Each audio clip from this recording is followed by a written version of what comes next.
ಪ್ರಧಾನಿ ನರೇಂದ್ರ ಮೋದಿಯವರ ಒಂದು ನೇತೃತ್ವದಲ್ಲಿ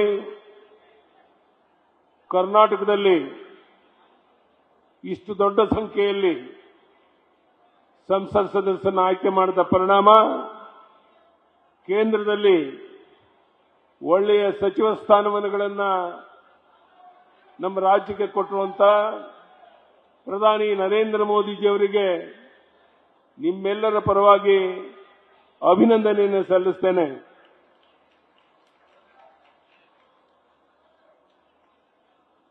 ಇದು ವಿಕಸಿತ ಭಾರತ ನಿರ್ಮಾಣದ ನಮ್ಮ ಬದ್ಧತೆಗೆ ಜನತೆ ನೀಡಿದ ಜನಾದೇಶ.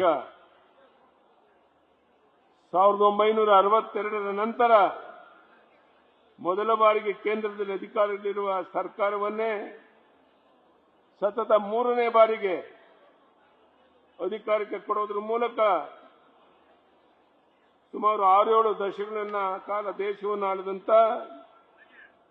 ಕಾಂಗ್ರೆಸ್ ಪಕ್ಷ ಚುನಾವಣೆಯಲ್ಲಿ 3 ಅಂಕೆಗಳನ್ನು ಸ್ಥಾನವನ್ನು ಮಾಡಕ್ಕೆ ಸಾಧ್ಯ ಆಗಿಲ್ಲ. ಮತದಾರರಿಗೆ ಅನೇಕ ಸುಳ್ಳು ಭರವಸೆಗಳನ್ನು ಕೊಟ್ಟ ಮೇಲೂ ಸಹ ದಯನೀಯ ಸೋಲನ್ನು ಕಾಂಗ್ರೆಸ್ ಪಕ್ಷ ಅನುಭವಿಸಿದೆ. ಈಗ ನಮ್ಮ ಕರ್ತವ್ಯ ಇಷ್ಟೇನೆ, ಇಷ್ಟು ಜನ ಸಂಸತ್ ಸದಸ್ಯರು ಲೋಕಸಭೆಗೆ ಆಯ್ಕೆಯಾಗಿ ಕೇಂದ್ರದಲ್ಲಿ ಅನೇಕ ಪ್ರಮುಖ ಸ್ಥಾನವನ್ನು ಪಡೆದಿರುವಂತ ನಮ್ಮೆಲ್ಲ ಕೇಂದ್ರದ ಸಚಿವರು ನಮ್ಮ ಸಂಸತ್ ಸದಸ್ಯರೆಲ್ಲ ಒಟ್ಟಾಗಿ ಸೇರಿ ಮುಂದೆ ಬರುವಂತಹ ವಿಧಾನಸಭಾ ಚುನಾವಣೆಯಲ್ಲಿ 130-140 ಸೀಟನ್ನು ಗೆಲ್ಲೋದ್ರ ಮೂಲಕ ಕರ್ನಾಟಕದಲ್ಲಿ ಬಿಜೆಪಿಯನ್ನು ಅಧಿಕಾರಕ್ಕೆ ತರುವಂತಹ ಕೆಲಸವನ್ನ ಈಗಲಿಂದಲೇ ನಾವು ಪ್ರಾರಂಭ ಮಾಡಿದ್ರೆ ನಮ್ಮ ಗೆಲುವನ್ನು ತಡೆಯೋದಕ್ಕೆ ಯಾರಿಂದಲೂ ಸಾಧ್ಯ ಇಲ್ಲ ಅನ್ನುವಂಥದ್ದು ನಿಮಗೆಲ್ಲ ಗೊತ್ತಿರುವಂತಹ ಸಂಗತಿ. ಕರ್ನಾಟಕದ ನಮ್ಮ ಎನ್ಡಿಎ ಅಭ್ಯರ್ಥಿಗಳ ಗೆಲುವು 6 ಕೋಟಿ ಕನ್ನಡಿಗರ ಗೆಲುವು ಅಂತ ನಾನು ಭಾವಿಸಿದ್ದೇನೆ. ಈ ವಿಜಯ ಯಾತ್ರೆಯಲ್ಲಿ ನಮ್ಮನ್ನು ಮುನ್ನಡೆಸಿದಂತ ಪ್ರಧಾನಿ ನರೇಂದ್ರ ಮೋದಿಯವರಿಗೆ, ನಮ್ಮ ರಾಷ್ಟ್ರೀಯ ಅಧ್ಯಕ್ಷರಾದ ನಡ್ಡಾಜಿಯವರಿಗೆ, ಹಿರಿಯ ನಾಯಕರಾದಂಥ ಅಮಿತ್ ಶಾಜಿಯವರಿಗೆ ಹಾಗೂ ಮಾಜಿ ಪ್ರಧಾನಿ ಎಚ್ ಡಿ ದೇವೇಗೌಡ ಅವರಿಗೆ, ರಾಜ್ಯಾಧ್ಯಕ್ಷ ವಿಜಯೇಂದ್ರ ಸೇರಿದಂತ ಎಲ್ಲ ನಾಯಕರಿಗೆ, ನಮ್ಮೆಲ್ಲ ಕಾರ್ಯಕರ್ತರ ಪರವಾಗಿ ಕೃತಜ್ಞತಾಪೂರ್ವಕ ಅಭಿನಂದನೆಗಳನ್ನು ಸಲ್ಲಿಸುತ್ತೇನೆ. ವಿಶೇಷವಾಗಿ ನಮ್ಮ ಲಕ್ಷಾಂತರ ಕಾರ್ಯಕರ್ತರ ಪರಿಶ್ರಮದಿಂದ ಈ ಗೆಲುವನ್ನು ನಾವು ಮಾಡಕ್ಕೆ ಸಾಧ್ಯ ಆಗಿದೆ. ಇನ್ನೂ 2-3 ಸೀಟ್ಗಳನ್ನು ಕೆಲವೇ ಅಂತರದಲ್ಲಿ ನಾವು ಕಳ್ಕೊಂಡು ಸೀಟ್ ಕೊಡೋದ್ರಲ್ಲಿ ವ್ಯತ್ಯಾಸ ಆಯಿತು. ಇಲ್ಲದೇ ಇದ್ರೆ ಇನ್ನೂ 3-4 ಸೀಟನ್ನು ಹೆಚ್ಚಿನ ಗೆಲ್ಲಬಹುದಾಗಿತ್ತು ಅಂತ ನಿಮ್ಗೆಲ್ಲರಿಗೂ ಗೊತ್ತಿರುವಂತ ಸಂಗತಿ. ಈ ಸಂದರ್ಭದಲ್ಲಿ ಬಿಜೆಪಿ, ಜೆಡಿಎಸ್ ಎಲ್ಲ ಕಾರ್ಯಕರ್ತ ಬಂಧುಗಳಿಗೆ ಅಭಿನಂದನೆಯನ್ನು ಸಲ್ಲಿಸುತ್ತೇನೆ.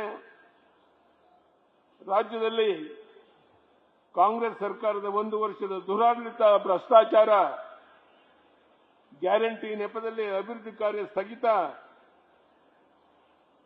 ಹೀಗೆ ಜನರಿಗೆ ದ್ರೋಹ ಮಾಡಿರುವುದು ನಿಮಗೆಲ್ಲ ಗೊತ್ತಿರುವಂತಹ ಸಂಗತಿ. ಪ್ರಧಾನಿ ಮೋದಿ ಅವರ ನೇತೃತ್ವದಲ್ಲಿ ಎನ್ಡಿಎ ಸರ್ಕಾರ ಅಭಿವೃದ್ಧಿ ಕಾರ್ಯಗಳಿಗೆ ಹೆಚ್ಚು ಮೆಚ್ಚುಗೆಯನ್ನು ವ್ಯಕ್ತಪಡಿಸ್ತಾ ತಮ್ಮ ವಿರುದ್ಧ ಕಾಂಗ್ರೆಸ್ ವಿರುದ್ಧ ಆಕ್ರೋಶವನ್ನು ಈ ಫಲಿತಾಂಶ ಮೂಲಕ ರಾಜ್ಯ ಜನರಿಗೆ ವ್ಯಕ್ತಪಡಿಸಿದ್ದಾರೆ. ಚುನಾವಣೆ ಪ್ರಚಾರ ಸಂದರ್ಭದಲ್ಲಿ ಕಾಂಗ್ರೆಸ್ ಪಕ್ಷ ತನ್ನ ಹಣಬಲ, ತೋಳ್ಬಲ, ಅಧಿಕಾರ ದುರ್ಬಳಕೆ, ಸುಳ್ಳು ಪ್ರಚಾರ, ಮತದಾರರಿಗೆ ಆರ್ಥಿಕ ಗ್ಯಾರಂಟಿ ಆಮಿಷಗಳ ಹೊರತಾಗಿಯೂ ಸಹ ಎನ್ಡಿಎ ನಮ್ಮ ಅಭ್ಯರ್ಥಿಗಳು 19 ಜನ ಗೆಲ್ಲಿಸಿರುವಂತಹದ್ದು. ಹೀಗಾಗಿ ನಮ್ಮ ಕೇಂದ್ರ ಸಚಿವರು ಹಾಗೂ ಸಂಸದರ ಹೊಣೆಗಾರಿಕೆ ದೊಡ್ಡದಾಗಿದೆ. ಜನಾದೇಶದ ಋಣವನ್ನ ಅಭಿವೃದ್ಧಿ ಕಾರ್ಯಗಳ ಮೂಲಕ, ಜನಸೇವೆಯ ಮೂಲಕ ನಾವು ತೀರಿಸಬೇಕಾಗಿದೆ. ಈ ನಿಟ್ಟಿನಲ್ಲಿ ವಿಶೇಷವಾಗಿ ನಮ್ಮ ಕೇಂದ್ರದ ಸಚಿವರುಗಳು ಕೇಂದ್ರದಲ್ಲಿ ರಾಜ್ಯದ ಧ್ವನಿಯಾಗಬೇಕು. ನೆನಗುದಿಗೆ ಬಿದ್ದಿರುವ ರಾಜ್ಯದ ಅನೇಕ ಯೋಜನೆಗಳನ್ನ ಪೂರ್ಣಗೊಳಿಸಬೇಕಾಗಿದೆ. ಹೊಸ ಯೋಜನೆಯನ್ನು ಜಾರಿಗೆ ತರಬೇಕಾಗಿದೆ. ಈ ನಿಟ್ಟಿನಲ್ಲಿ ಪ್ರಾಮಾಣಿಕ ಪ್ರಯತ್ನ ಮಾಡಬೇಕು. ಆತ್ಮೀಯ ಸಂಸತ್ ಸದಸ್ಯರೇ, ಪ್ರಚಾರದಲ್ಲಿ ನಾವು ಪ್ರಧಾನಿ ಮೋದಿಯವರ ಹೆಸರಿನಲ್ಲಿ ಮತಯಾಚನೆ ನಡೆಸಿದ್ದೇವೆ. ಈಗ ನಿಮ್ಮ ಕ್ಷೇತ್ರದಲ್ಲಿ ನೀವು ಪ್ರಧಾನಿ ಮೋದಿಯವರ ಪ್ರತಿನಿಧಿಗಳಾಗಿ ಜನಸೇವಕರ ಕೆಲಸ ಮಾಡಬೇಕಾಗಿದೆ. ಕಾಂಗ್ರೆಸ್ ಸರ್ಕಾರದ ಭ್ರಷ್ಟಾಚಾರದ ವಿರುದ್ಧ ನಿರಂತರ ಹೋರಾಟ ಮಾಡೋದ್ರ ಮೂಲಕ ಇವರ ವೈಫಲ್ಯಗಳನ್ನ ಜನರಿಗೆ ಮನವರಿಕೆ ಮಾಡುವಂತಹ ಪ್ರಯತ್ನ ಮಾಡೋದ್ರ ಮೂಲಕ ಕಾಂಗ್ರೆಸ್ ಅಂದರೆ ಸುಳ್ಳು ಗ್ಯಾರಂಟಿ, ಭ್ರಷ್ಟಾಚಾರ, ದುರಾಡಳಿತ, ಅಭಿವೃದ್ಧಿ ಶೂನ್ಯ ಅನ್ನೋದನ್ನು ಜನರಿಗೆ ಮನವರಿಕೆ ಮಾಡಬೇಕಾಗಿದೆ. ನಿಮಗೆಲ್ಲ ಗೊತ್ತಿದೆ, ಶೀಘ್ರದಲ್ಲಿಯೇ ಜಿಲ್ಲಾ ಪಂಚಾಯಿತಿ, ತಾಲೂಕ್ ಪಂಚಾಯಿತಿ, ಗ್ರಾಮ ಪಂಚಾಯಿತಿ, ಬಿಬಿಎಂಪಿ ಚುನಾವಣೆ ಬರ್ತಾ ಇದೆ. ನಾವು ಜೆಡಿಎಸ್ ಪಕ್ಷ ಒಂದಾಗಿ ಈ ಚುನಾವಣೆಗಳನ್ನು ಎದುರಿಸೋದ್ರ ಮೂಲಕ ನಾವು ಗೆಲುವನ್ನು ಸಾಧಿಸಿ ನಮ್ಮ ಶಕ್ತಿ ಏನು ಅಂತ ಜನತೆಗೆ ತಿಳಿಸಬೇಕಾಗಿದೆ. ಈ ದಿಕ್ಕಿನಲ್ಲಿ ನೀವೆಲ್ಲ ಪ್ರಯತ್ನ ಮಾಡೋಣ. ನಾನು ಯಾವಾಗಲೂ ಹೇಳ್ತಾ ಇರ್ತೇನೆ, ಸಾಧನೆ ಮಾತಾಡಬೇಕು, ಮಾತನಾಡೋದೇ ಸಾಧನೆ ಆಗಬಾರ್ದು ಅಂತ. ಇವತ್ತು ನಿಮ್ಮೆಲ್ಲರ ಕಾರ್ಯಕರ್ತರ ಪರಿಶ್ರಮದ ಪರಿಣಾಮವಾಗಿ ಈ ದೊಡ್ಡ ಸಂಖ್ಯೆಯಲ್ಲಿ ಸಂಸತ್ ಸದಸ್ಯರು ಆಯ್ಕೆ ಹೋಗಿದ್ದಾರೆ. ಅನೇಕ ಪ್ರಮುಖ ಇಲಾಖೆಗಳು ನಮ್ಮವರಿಗೆ ಸಿಕ್ಕಿದೆ.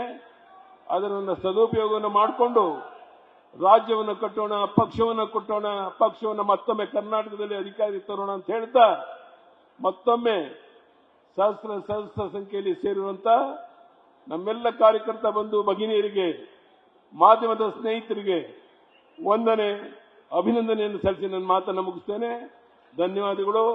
ಭಾರತ್ ಮಾತಾ ಕಿ ಜೈ ಶ್ರೀರಾಮ್, ಜೈ ಶ್ರೀರಾಮ್, ಭಾರತ್ ಮಾತಾ ಕಿ. ಧನ್ಯವಾದಗಳು. ನಮಸ್ಕಾರ. ನ್ಯೂಸ್ ಫಸ್ಟ್ ನಿರ್ಭೀತಿಯಿಂದ ನಿಮ್ಮ ಪರವಾಗಿ.